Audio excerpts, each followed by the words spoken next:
¿Te gustan las historias de monstruos? Esta noche vamos a analizar el significado de esta canción de Powerwolf y que la luna llena te acompañe. Pero te pido que por favor le prestes atención a este relato, a toda esta historia que está basada en un hecho real. Porque a pesar de que es muy extenso de contar, también es un poco embrollado, ya que hay muchos nombres que se comparten. Hay varios personajes en esta historia que llevan el mismo nombre de pila. Acá hay que hacer varios paréntesis. Primero tenemos que analizar qué es la famosa criptozoología. Esta es una pseudociencia que pretende estudiar y probar la existencia de aquellos animales que pueden pertenecer al folclore de algún país, a las leyendas o incluso a los animales mitológicos. Es muy importante que tengamos en cuenta esta información para lo que vamos a escuchar más adelante, aunque también hay que decir que el término críptido fue inventado en cierto modo por John Wall en el año 1983. Y también hay que mencionar que esto no va de la mano con la zoología, ya que son dos cosas completamente diferentes. Esto es una versión muy resumida, pero como te acabo de explicar, es importante que lo tengamos en cuenta para lo que viene. Ahora, me lo permito, este video va a ser muy largo. Y chicos, yo tengo muchos problemas en la vista. Háganle caso al oculista. Hoy en día el cuerpo me está pasando factura por no hacerlo. Por lo tanto, el flash de la cámara en los ojos durante todo lo que dure este video para mí es muy nocivo. Así que, con su perdón, voy a usar estos lentes. Bien, durante el 1700, en la región de Auvernia de Francia, parecía estar bajo la amenaza de una bestia. Al menos esto es por lo que se teorizaban, ya que las matanzas eran muy frecuentes, hasta el punto en el que incluso el rey Luis XV de Francia tuvo que tomar cartas en el asunto, llegando incluso a poner recompensa por la captura del monstruo, vivo o muerto, y también a recompensar los actos heroicos de varias de las víctimas que vamos a ver cuando empecemos a narrar todos estos ataques. Pero situémonos en contexto. ¿Qué fue exactamente lo que sucedió? ¿De dónde salió este monstruo? ¿Por qué el grupo alemán Powerwolf les dedicó una canción a todos estos sucesos? ¿Qué significa exactamente Gebautan o Gebautan? Todo esto y mucho más te lo voy a estar contando a continuación. Y de antemano aclaro que yo no soy un entendido del idioma francés, así que es necesario decir esto, ya que voy a estar mencionando varios nombres, varias regiones y varias instituciones que realmente es muy posible que mi pronunciación no vaya a ser la correcta. Así que aclarado esto, comencemos.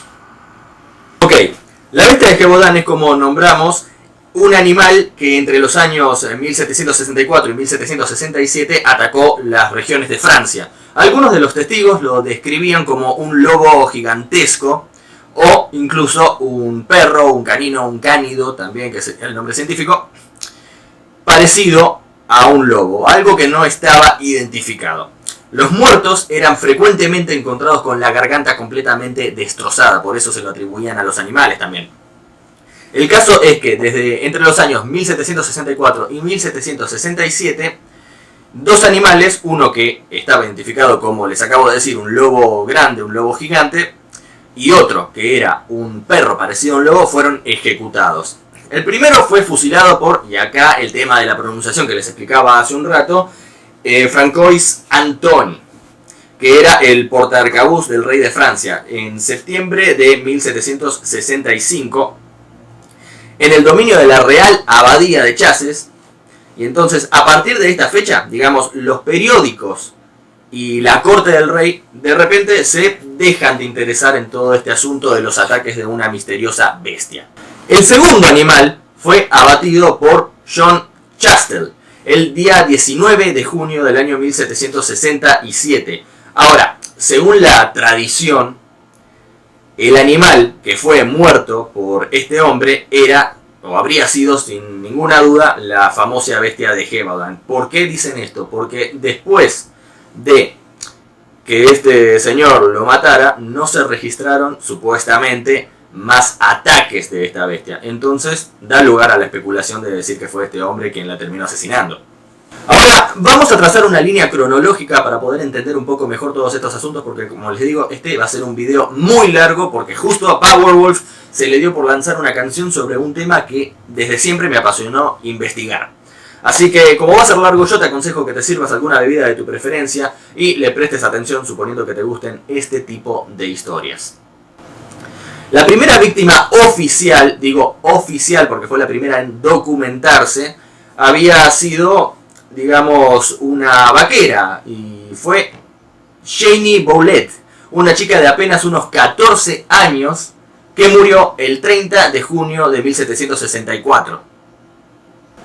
Ahora, esta chica fue sepultada sin ninguna ceremonia religiosa, ya que teorizaban que estos ataques de esta bestia se debían al castigo de Dios para con los pecados de los hombres. A ver, la segunda víctima, porque va a haber muchas en este conteo, fue reportada el día 8 de agosto. Tenía también 14 años y vivía en la aldea de, también de vuelta acá con el tema de la pronunciación, Masmejan. Los que sean entendidos del francés pueden dejarme por favor la pronunciación correcta en la sección de los comentarios.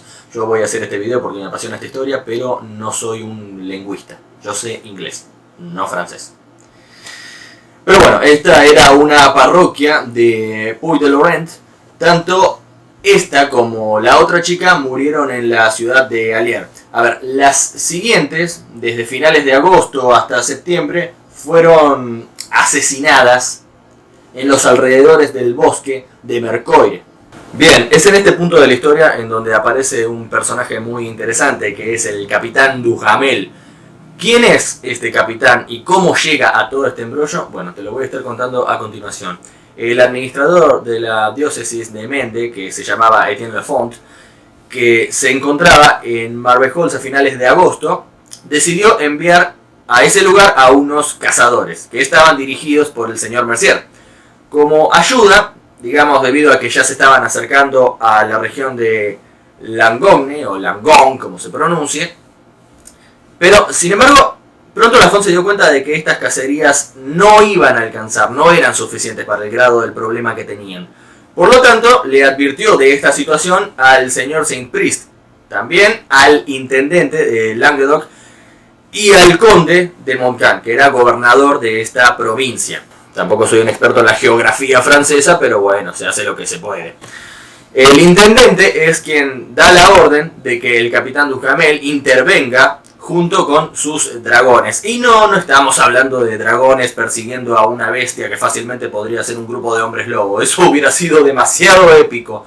Pero no es posible, no fue eso lo que pasó. Se le llamaba dragones a un grupo de cazadores que estaban bajo el mando del capitán Duhamel.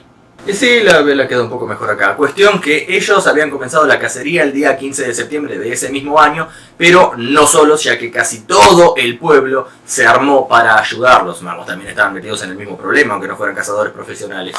Ese año había 4 compañías de dragones, voluntarios de Clermont, estacionados en Pradeles o Longmont, como ya habíamos comentado, y comandados por el capitán Duhamel.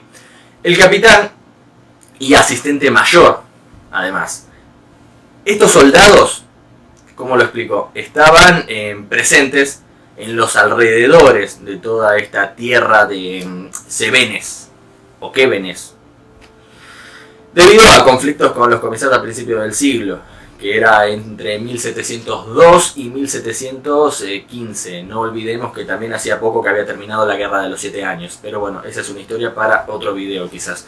Durante las muchas expediciones y cacerías que habían llevado a cabo en el bosque de Mercoire, la bestia nunca fue vista. Incluso se dice que se escapó de esa zona debido justamente a la presencia de todos estos cazadores. Después empezaron a aparecer nuevos asesinatos y empiezan a aparecer la Marguerite y Laurac a principios de octubre, y para ellos la cuenta era clara. se estaba tratando efectivamente de esta tan temible y misteriosa bestia. Bueno, ya bastante macabro todo este asunto, también hay que seguir diciendo que el día 7 de octubre, qué curioso que sea en octubre, ¿no?, fue muerta una chica en la región de Upshur, en la parroquia de Pruniers, pero no tenía cabeza. Ahí se empieza a poner bastante más turbio todo el asunto. La cabeza la encontraron al cabo de los 8 días posteriores. Más tarde fue asesinado un vaquero que tenía apenas 15 años en la Fague Montivernox. Y ese mismo día, la bestia atacó a otro vaquero más que, a pesar de terminar profundamente lastimado, se escondió entre sus vacas cuando, por un golpe de suerte, aparecieron varios cazadores. Estos cazadores, según se cuenta en diferentes fuentes, sí llegaron a dispararle a la bestia, pero no le provocaron más que cosquillas, ya que ellos mismos habían narrado que cada vez que caía y pensaban que estaba muerta, se volvía a levantar. En octubre del año 1764, la bestia dirigió sus ataques al sur, siendo responsable de la muerte de María, ¿cómo era el apellido? De María Solinac, que fue atacada en Broliget, en la ciudad de Hermox. El día 2 de noviembre, el capitán Duhamel y sus 57 dragones partieron para instalarse en Saint-Cherly, en la taberna de Grasal. Pero el día 11 de noviembre, ellos pudieron llevar a cabo recién su primera cacería, y todo esto debido a que habían habido fuertes temporales con nieve. Al ver la falta de resultados óptimos al menos, de las cacerías hasta el momento de esa fecha, los estados se reunieron el 15 de diciembre y propusieron una recompensa de 2.000 libras a quien matara a la bestia.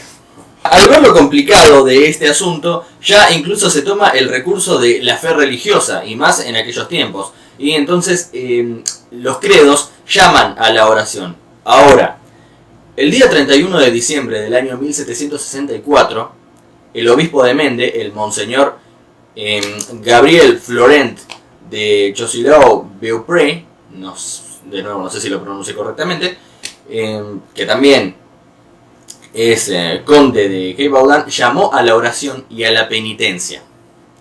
Ahora, este llamamiento, lo digo por si quieren buscar información, pasó a la historia con el nombre de la Orden del Obispo de Mende. Este obispo dijo que la bestia era una plaga enviada por el mismísimo Dios para castigar a la gente por sus pecados, y que estaban ante las puertas de un inminente apocalipsis. Nada de esto de las oraciones sirvió, ya que entrado el año 1765 hubo una nueva oleada de ataques. Durante los meses de enero y de febrero, las cacerías de Duhamel y sus dragones no tuvieron ningún éxito. No tuvieron. Aparte de todo eso, tuvieron fuertes acusaciones de que no estaban pagando el alojamiento y la comida que se les proporcionaba, y de destruir también las cosechas. O sea, estaban siendo acusados de cosas fuertes, sumado a que había una bestia merodeando por los alrededores. Entonces, el consejero del rey Luis XV, que se llamaba Clement Charles Francois Laverdy, envió a un cazador normand, el Sir de Eneval o Eneval, que también van a encontrarlo con ese nombre si es que buscan información, como reemplazo de este capitán. Era considerado hasta ese momento el mejor cazador de lobos del reino, ya que mató a más de 1200.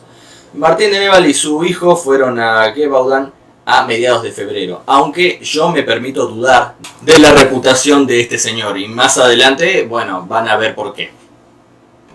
Saco la vela. Ahora, algunos de los encuentros con esta bestia, es decir, algunas de las cacerías o batallas, son legendarias.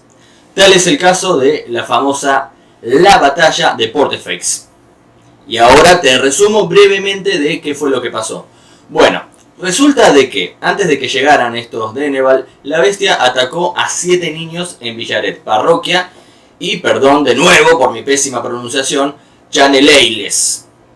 Sé que soy un poco cargante diciendo esto cada 2 minutos, pero la verdad es que el francés no es mi fuerte. Cuestión, de nuevo en una parroquia. Qué curioso que la mayoría de los ataques figuren en una parroquia. Ahora, si se busca con información, estos son los llamados 7 hijos de Villaret, que eran 4 niños y 2 niñas. Fueron atacados y la bestia logró capturar a uno, pero los otros chicos, como pudieron, lo trataron de combatir con piedras, con palos, y bueno, esta bestia lo soltó al chico, pero no salió ileso ya que se comió su mejilla, como si fuera Hannibal Lecter en la primera, que no es Anthony Hopkins. Después volvió al ataque agarrando a Joseph Panafiu, que era el más joven. No, lo tomó por el brazo y se lo quería llevar. Bueno, en ese momento uno de los jóvenes sugirió que se escaparan mientras la bestia estaba ocupada devorándose a este chico. Pero bueno, el otro, que era Jacques-André Portefaix, dijo lo contrario. Ahora, a continuación, digamos, se apuraron a rescatar a su compañero tratando de picarle los ojos a la bestia. Lo consiguieron. Encontraron una manera de hacerlo muy arriesgada y bueno, y hacen que la bestia lo suelte. Ahora, debido a los gritos, llegó un grupo de hombres al lugar, pero la bestia se volvió a escapar y esta vez a un bosque cercano que estaba por ahí. El señor de Saint Priest informó a Verdi de esta lucha y como premio por la valentía, el rey se ofreció personalmente a pagar la educación de Jacques Portefaix. De este modo, el día 16 de abril, si no me equivoco, del año 1765, Portefaix fue admitido entre los hermanos de la doctrina cristiana de Montpellier. Ahí, bueno, él permaneció hasta noviembre de 1770, fecha en la cual entró en la Escuela Real de Artillería de Corps. Después, bueno, se convirtió en teniente con el nombre de Jacques Villaret, se convirtió en soldado y murió el día 14 de agosto del año, a la edad de 32 años. Y es en esta parte de la historia cuando llegan los Denneval. Ellos le fueron presentados al intendente de Auvernia y en marzo llegaron a Gévaudan. Y ahí nos damos cuenta de que las cosas se pueden poner mucho peor. Ahí se les informa del acto heroico de una madre protegiendo a sus hijos con uñas y dientes, porque sabemos que no existe fuerza de la naturaleza más imparable que una madre cuando algo se interpone entre ella y su hijo. Esto viene incluso desde el instinto animal de la más antigua prehistoria. No hay nada más poderoso que una madre protegiendo a sus crías. Y ahora les voy a explicar por qué. Wow, el flash en serio molesta. Ella el 14 de marzo se encontraba con sus 3 hijos, con 3 de sus hijos, porque tenía otros que son un poco más mayores, bueno, un poco más mayores, mejor dicho, ya que tenía, digamos, estaba fuera de su casa. Alertada por un rugido que escuchó de golpe, se dio cuenta de que su hija de 9 años apenas había sido capturada por esta bestia, la cual, digamos, había pasado encima de un muro, lo que nos daba una idea de las dimensiones de este animal. Al ver esto, Janie, que era el nombre de esta mujer, Janie Howe, se lanzó sobre la bestia y se las arregló para que soltara a la nena. La bestia quiso atacar a una nena de poco más de un año, pero no pudo concretarlo ya que la madre nuevamente se lo impidió. La bestia se arrojó sobre otro niño que se llamaba Jean Perret, de 6 años, y lo agarró del brazo, probablemente se lo arrancó también. La cuestión es que Janie se lanza nuevamente Janie sobre esta bestia. A ello le siguió, digamos, una larga contienda, donde Janie fue lanzada al suelo repetidas veces entre arañazos y mordidas. Finalmente, la bestia suelta al nene, a Jean Perret, y se las arregla para escaparse otra vez. Pero poco después se encuentra con los 2 hermanos mayores de estos chicos, los cuales ya se preparaban para llevar a las ovejas a pastar. Recordemos que en ese tiempo los jóvenes se ocupaban del rebaño. Bueno, ellos fueron capaces de liberar a su hermano menor y la bestia se escapó. Ahora, como recompensa por el acto heroico de esta madre de Janie Howe, ella recibió 300 libras como gratificación de parte del rey. ¿Y qué tienen que ver los Deneval con todo este asunto? Bueno, lo antes dicho, ellos se enteraron de esta noticia puntualmente. Bueno, así los Deneval se quedan en Gévaudan, pero se les suben un poquito los humos a la cabeza y pretenden que esta cacería sea exclusivamente para ellos.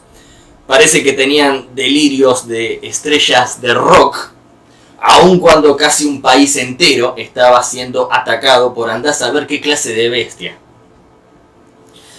El punto es que para que esto fuese posible, se tenían que sacar del medio a Duhamel y a sus dragones. Si están atentos al relato, tienen que acordarse de quién es Duhamel. Bueno, Duhamel y sus dragones debieron abandonar el país para su nuevo destino en Port Saint Spirit.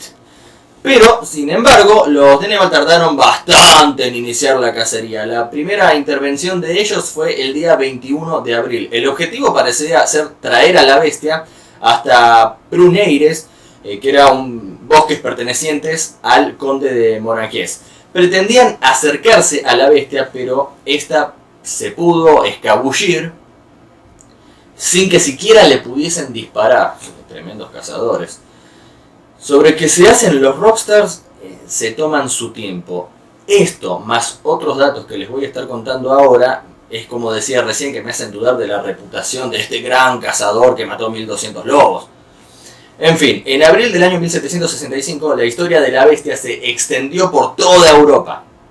Le Courrier de Avignon relata que los periodistas británicos se burlaban del hecho de que no se podría matar a un solo animal. Mientras tanto, el obispo y los comisarios se enfrentaban a una afluencia masiva en el correo. Las personas de toda Francia proponían métodos bastante inusuales, bastante raros, extravagantes, para que pudieran cazar a la bestia. Ya a esta altura cualquier idea era bienvenida. Bueno, el 1 de mayo la bestia estaba cerca del bosque de Rechaux, entre el Malsieu de San Albán. Mientras esta bestia se preparaba para atacar a un pastor, un hermano Marlet de la aldea la vio desde la ventana de su casa, a más o menos unos 200 metros estimativamente. Pero, ¿qué fue lo que sucedió acá? Bueno, avisó de esto a sus dos hermanos y a todo aquel que estuviera dispuesto a armarse para enfrentarse a esta bestia. Para también salir de la casa, ¿no? Ahora, la bestia habría recibido 2 disparos en esa contienda y supuestamente habría caído. Pero, de todos modos, aún estando profundamente lastimada, logra escaparse. Al día siguiente, Deneval fue a este lugar y continúa a lo largo en campaña de 20 hombres. Todo el mundo pensaba que la bestia había sido herida de muerte. Pero digamos que la noticia de que una mujer fue atacada y muerta durante la tarde en la parroquia de Ventouch los desengañó. Presten la atención que todo el tiempo se están hablando de parroquias en la mayoría de los ataques. Ahora, el día después de esta cacería, el marqués Pierre de Charles de Monaquies escribió una queja al presidente de la comunidad. En esta queja él decía que el señor Deneval llegó haciendo tanto alarde, como es su costumbre, y el resultado fue desastroso. Usted, que es un político, está obligado a revelar la desfachatez de estas personas, que de cazadores solamente tienen la figura. Palabras más o palabras menos, esto fue lo que le redactó al presidente de la comunidad. Ahora, el 18 de mayo, Monaquies hizo una nueva carta de queja a Lafont sobre la cacería sin ningún tipo de éxito de Deneval. El 8 de junio, bajo estrictas órdenes del rey, Francois Antoine, que es el portador del arcabuz de su majestad el rey, salió de París hacia Gévaudan. Fue acompañado por su hijo, como ya lo habíamos visto antes, que se llamaba Robert Francois Antoine, de Beauterne, me parece que se pronuncia, esta vez creo que la invoqué. Y también por 8 capitanes de la Guardia Real, 6 guardias de caza, un sirviente y 2 detectives. Los estaban acompañando en esta nueva misión. Y como el karma nunca viene solo, es en este punto en donde aparece otro personaje, que es Antoine, quien reemplaza a Deneval. Antoine era un cazador enviado por el propio rey. De cualquier forma, se terminaron aliando con Deneval para realizar grupos de cacería, pero sin embargo, más temprano que tarde, empezaron a surgir ciertas diferencias entre los grupos. Y el 18 de julio, Nergal tuvo que abandonar el país por orden directa del rey. Es como que el rey le dijo: mira, además de que tenés unos delirios impresionantes de rockstar, sos un inútil, así que venga, te quiero fuera. Para Antoine, la bestia no era más que un simple lobo. Estaban exagerando los asuntos. En uno de sus escritos incluso, recuerdo que dijo que las huellas que habían obtenido no ofrecían ninguna diferencia con las de un lobo grande. Así que bueno, la cacería en ese momento se vio dificultada por la geografía del país, que tenía terrenos bastante escabrosos, y por lo tanto trae nuevos perros como refuerzo. También recibe ayuda del conde de Tournon, quien era en ese entonces un caballero de Auvernia. Entonces fue que el domingo 11 de agosto se organizó una enorme cacería, pero sin embargo esta fecha no quedó en la historia por este hecho, sino por una hazaña lograda por a quien llamaron la Dama de Gévaudan, Marie-Jeanne Valette, de 20 años, que era sirvienta del cura. Ella tomó prestada junto con otras campesinas de la aldea una escalerilla para poder cruzar un pequeño río, un arroyo, pero inmediatamente fueron atacadas por esta bestia. Las otras chicas retroceden, pero la bestia se abalanza sobre Marie-Jeanne. Entonces ella le clavó una lanza en el pecho. La bestia entonces cayó al río y se perdió en el bosque. La historia entonces llega rápidamente, porque las noticias vuelan, hasta Antoine, quien fue a la escena para ver la lanza, que en ese momento estaba cubierta de sangre, y que los restos encontrados fueran similares a los de la bestia. En esta carta dirigida al ministro, él la llama la doncella de Gévaudan. Incluso hay un monumento en Auvers que representa este combate entre Marie y la bestia. Y es que esta historia sigue, porque no se dan una idea de lo extensa que es. Créanme que incluso en este video, a pesar de lo largo que resulta, estoy tratando de resumir las cosas. Y por si no les suenan quiénes son los Chastel, ahora vamos a profundizar un poco. Esta es la historia de un suceso que habría quedado en el olvido, habría quedado en la mismísima nada si no hubiese estado implicado John Chastel, quien fue reconocido como el asesino de la bestia. Y recuerden que todo esto, porque es lo que al menos a mí me hace suponer que aun si en efecto hubiese habido una bestia, no solamente había una. Hasta ese momento una caza generalizada se había organizado en el bosque y Jean Chastel y sus dos hijos, que eran Pierre y Antoine, participaron. A ver, dos de los guardabosques de Francois-Antoine Pélissier y, como era era Lachenay, fueron a su lado y le preguntaron su opinión sobre el terreno antes de subir a caballo. En un camino de hierba entre dos bosques era este camino. Ahora, ellos quieren asegurarse de que no había pantanos y en complicidad los Chastel les garantizaron, mentirosamente, la seguridad de todo este terreno. Entonces, Pélissier confía en la palabra de esta gente y posteriormente, casi al instante, su caballo se quedó atascado. Ahora, con dificultad se las arreglaba y con la ayuda de otra gente para salir de este pantano, mientras los Chastel se carcajeaban de la situación. Los dos guardas de casa toman al más joven de los Chastel como rehén, digamos, para llevarlo hacia Francois-Antoine.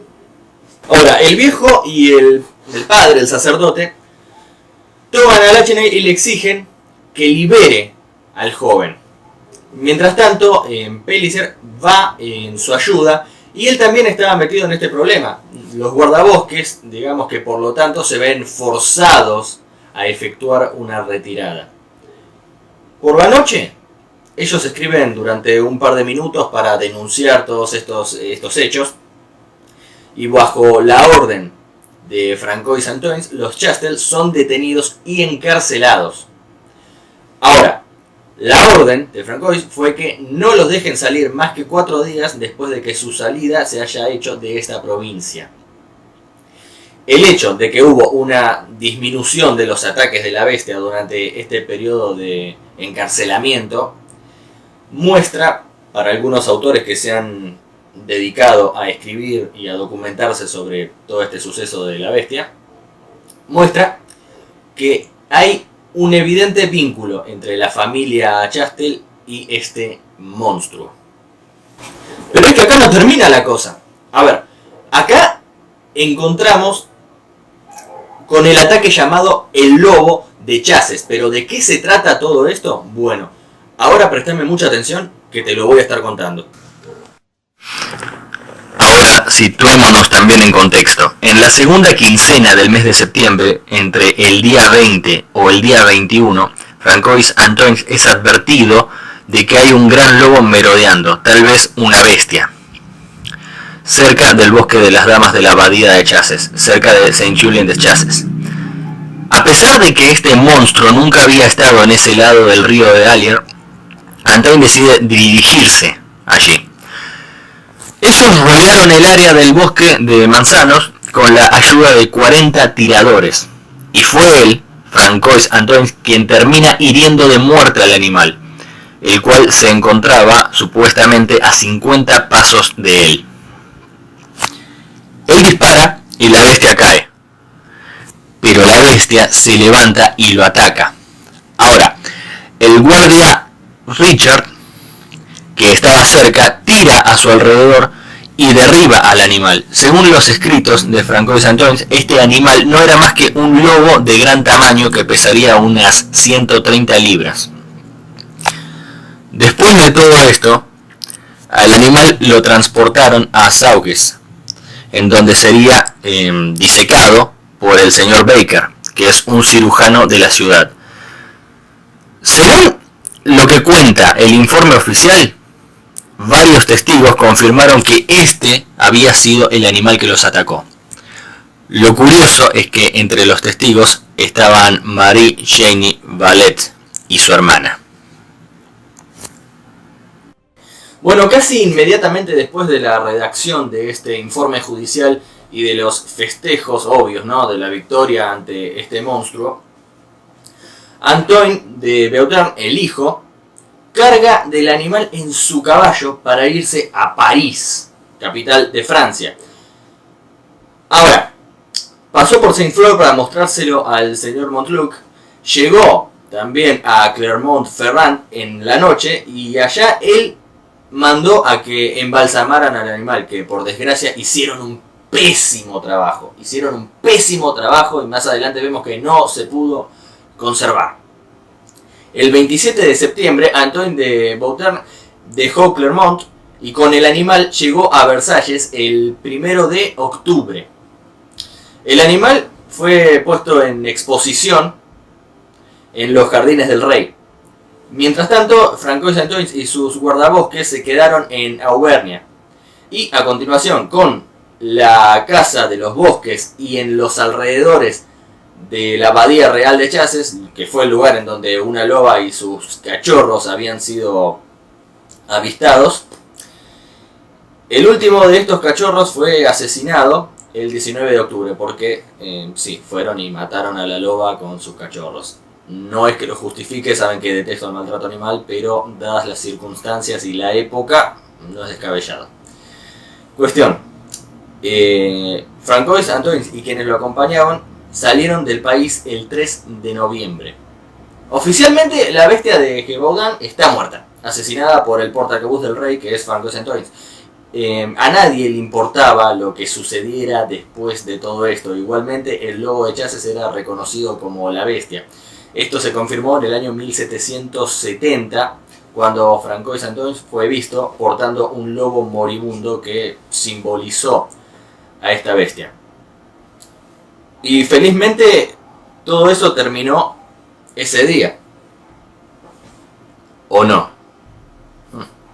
Ahora bien, el noviembre de ese año pasó sin pena ni gloria, ya que no se detectaron ningunos ataques, lo que hizo que los habitantes de Francia pudieran por fin respirar, Y muy pronto todos asumieron que efectivamente la bestia estaba muerta.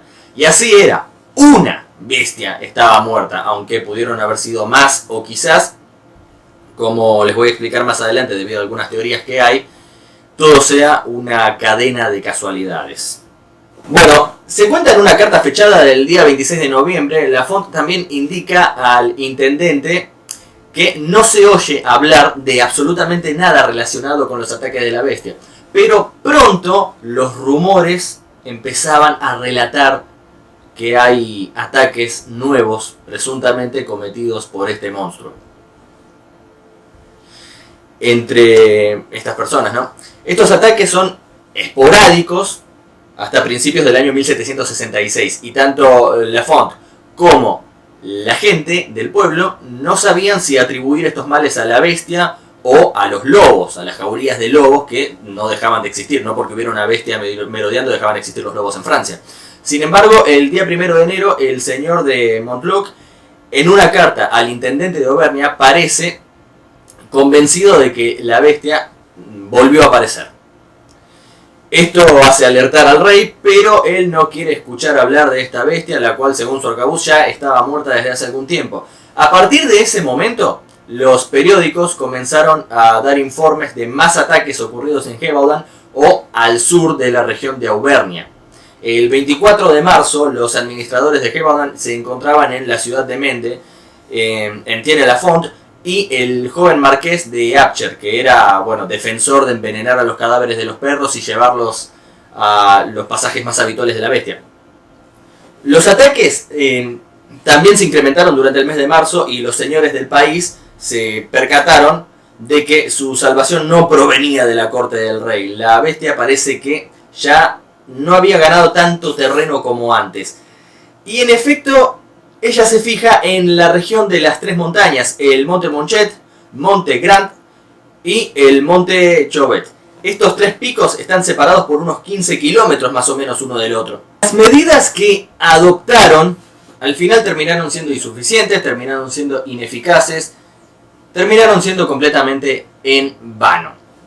La bestia continuó con sus ataques durante todo el año de 1766, pero parece, y este es el detalle que dejó atentos a algunos estudiosos, que el procedimiento de esta bestia había variado un poco, había pasado de ser más astuta a tener un poco más de cuidado. Y podemos ver por dónde va todo este asunto en este sentido. En cualquier caso, digamos que eso es lo que aparece escrito en varias de las cartas que podés investigar, podés buscarlas por internet y en varios libros ahí están publicadas las cartas.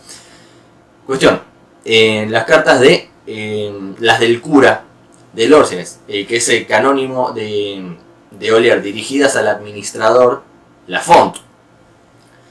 Parece medio inentendible, pero es porque es una historia muy embrollada. La verdad es que todo esto dio pie, como vamos a ver más adelante, a teorizar que al menos estos ataques no eran provocados por una bestia, sino por humanos de carne y hueso. Y acá sí o sí nos tenemos que poner a prestar atención, porque a inicios del año 1767, que es cuando supuestamente termina todo esto, se siente una pausa, digamos, en todos los ataques de este misterioso monstruo. Pero en la primavera de este mismo año, los ataques recrudecen.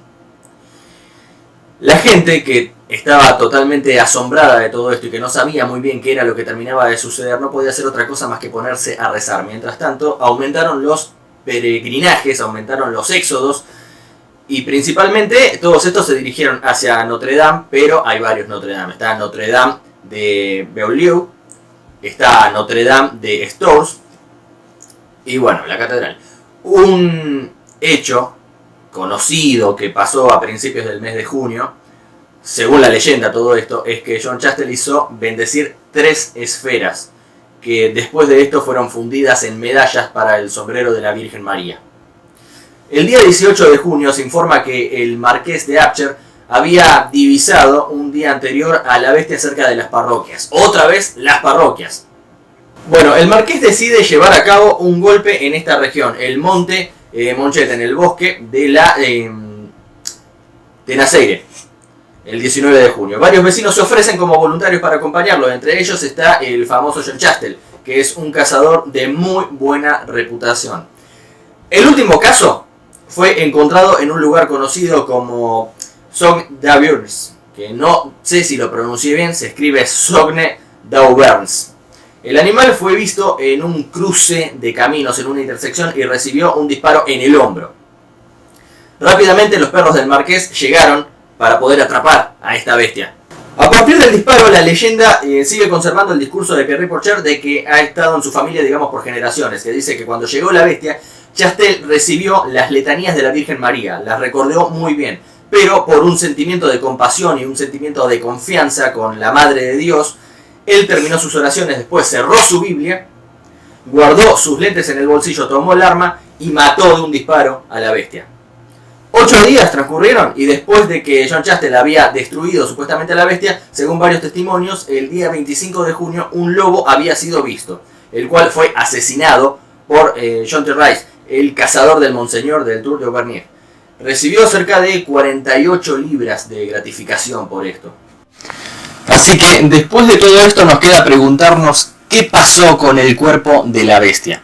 Bueno, la bestia fue llevada al castillo de Besque en Charrax, residencia del marqués de Apcher. El notario, Marín, establece, digamos, un informe muy preciso de las dimensiones del animal. Lo acompañaba el señor Boulanger, cirujano de Sauques, y sus hijos, junto con el médico. La bestia es disecada y a su vez expuesta en el castillo de Besque. Al marqués de Apcher no le molestaron los prodigiosos gastos hechos para recibir a una multitud que tenía ganas de ver a la bestia. Numerosos testimonios de víctimas que fueron brutalmente atacadas también se inscribieron en el informe. La bestia estuvo un largo tiempo en este castillo, estimativamente unos 12 días. Pero el marqués terminó solicitando a un sirviente llamado Gilbert que la lleve a Versalles para mostrársela al rey. Enseguida los escritos del cura confirman que Jean Chastel efectivamente se fue de viaje, mientras que varios estudios que se hicieron durante el año 2010 más o menos afirman que el sirviente de Gilbert efectivamente había llevado a la bestia a París, pero no existen pruebas de que Chastel haya viajado igualmente. Por lo menos esto es en lo que coinciden los historiadores. Ahora, al llegar al castillo del rey, el animal estaba en un estado de putrefacción muy avanzado y el cuerpo terminó muy deteriorado. Estaba podrido. Boulanger había sido el encargado de vaciar las entrañas y llenarle el abdomen con paja. Ahora, el trayecto y las condiciones climáticas, que en esa época hacía muchísimo calor, no favorecieron para nada la conservación del cuerpo. Es en ese momento que Chastel o Gilbert, los historiadores, repito, no se terminan de poner de acuerdo, por lo menos coinciden en eso, pidieron una entrevista con el rey para presentarle a la bestia. Esa petición fue cancelada debido al estado putrefacto del animal. Es entonces cuando George Louis Leclerc de Buffon en persona decide examinar a la bestia y concluye que se trataba de un lobo de gran tamaño. Ahora, después de todo esto, la bestia terminó siendo sepultada en uno de los jardines del castillo sin nada para preservarla. No quedó rastro de lo que George Louis haya podido escribir sobre la bestia.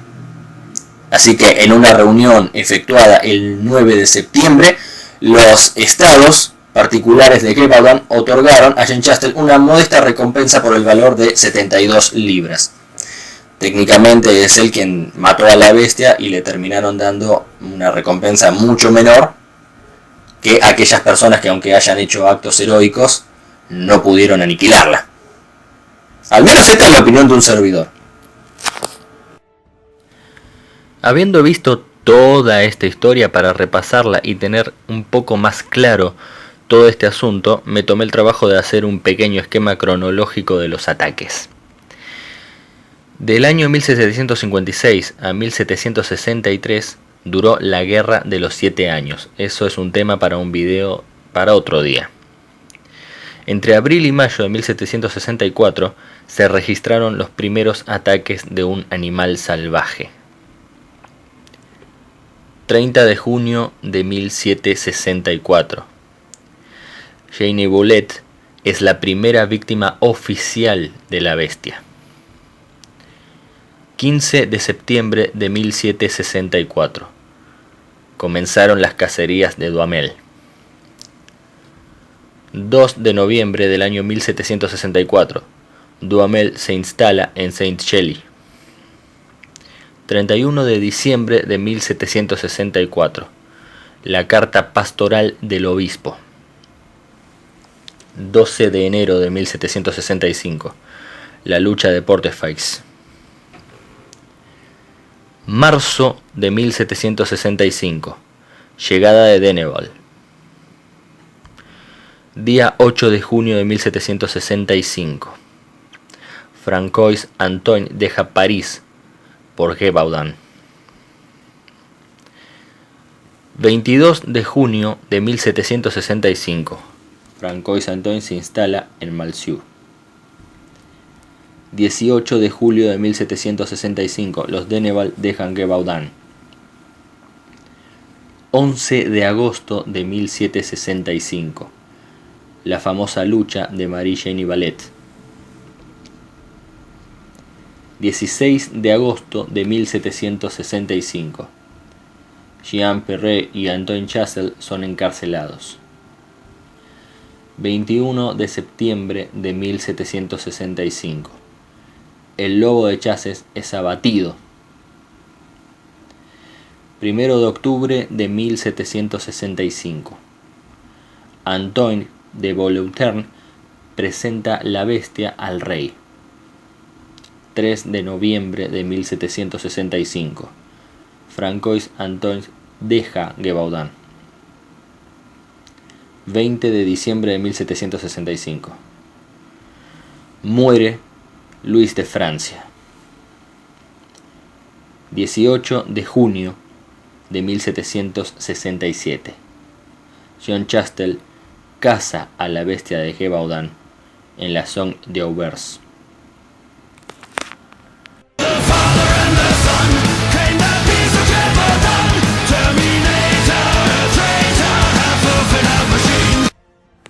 Según esta teoría, la bestia no es ningún lobo ni cualquier animal que sea conocido, pero es una bestia única que envió el mismísimo Dios para castigo de la gente por sus pecados.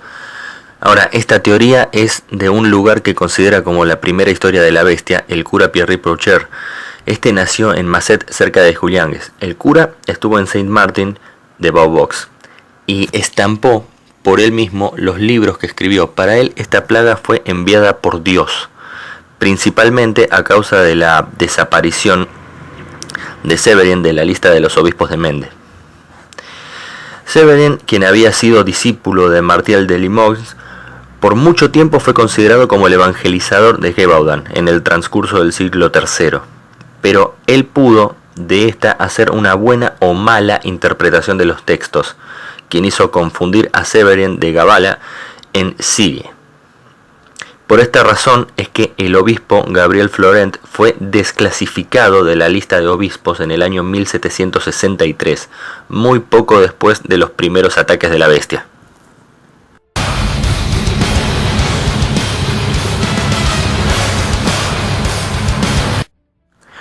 Esta teoría nos plantea la posibilidad de que hay varios lobos antropófagos.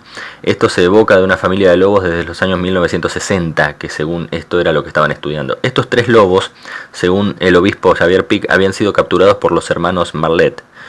Jacques de Bellac llegó a la conclusión similar, la misma posibilidad de la presencia de 4 lobos. Guy Crouzet y el canónigo Félix Bouffier son mucho menos precisos sobre su número, pero concluyen igualmente en la culpabilidad de varios lobos en estos casos. La teoría de los lobos se basaría en que estarían sometidos a la bestia y que contraerían la enfermedad de la rabia que había provocado la muerte del animal en algunos meses.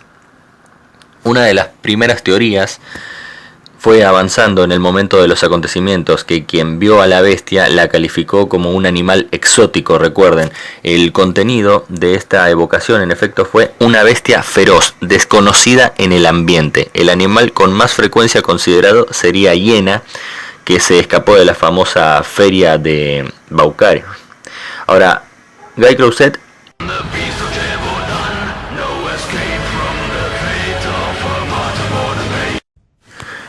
la teoría de que había un asesino psicótico es la que me parece a mí por lo menos mucho más acertada. No digo que no existieran ataques de lobos sumamente grandes como si se tratara de los lobos huargo de la saga Canción de Hielo y Fuego. No, no estoy diciendo eso. Lo que digo es que esos ataques junto con esta teoría podrían dar una excelente explicación de los hechos.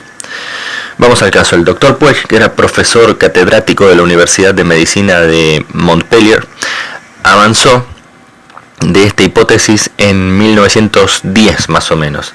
Ahora, según él relataba, los cadáveres abandonados por este supuesto sádico habían sido carcomidos por los lobos. Es la presencia de misteriosos recubiertos de piel de lobos, quienes estuvieron entrenados por el miedo y la acusación de un tarado, de un tonto.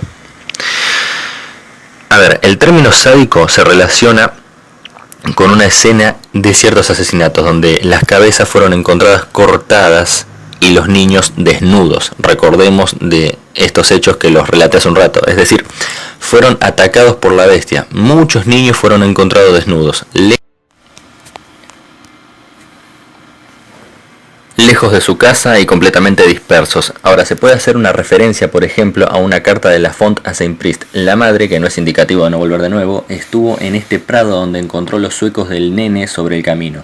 Se fue a informarle a su esposo, que junto con la gente del pueblo corrió toda la noche para hacer investigaciones, y se encontraron durante el día las ropas en un camino con un pedazo de la camisa, pero que nunca pudieron descubrir el cadáver.